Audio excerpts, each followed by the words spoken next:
Probabilmente ci sono state qualche partenza ritardata, ma il bollino nero è confermato. Anche ieri c'è stato molto traffico, abbiamo superato i 200.000 transiti.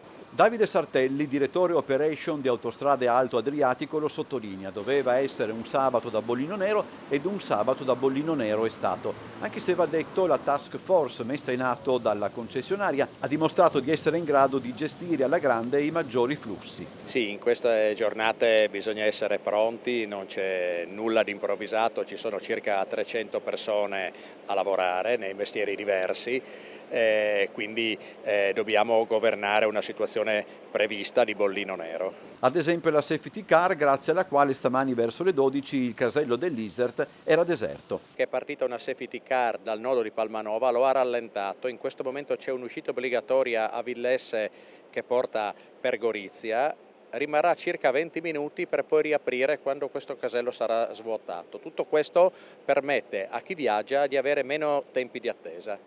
Il nodo dell'Isert in questi giorni è poi particolarmente congestionato stante la chiusura dell'A4 slovena, e questo è un problema che si aggiunge a quelli, come dire, stagionali. Il casello di Lisert in questo frangente è dal 6 di luglio a circa il 30% di traffico in più, che è quello che non può andare per l'H4, soprattutto dei mezzi pesanti ma anche dei mezzi leggeri in queste giornate. Sartelli, tra l'altro, guarda già alla situazione che potrebbe crearsi domani. Gli effetti sui caselli che portano al mare ci saranno, sicuramente ci saranno dei piazzali pieni, il traffico sarà intenso, sicuramente inferiore però a quello di oggi.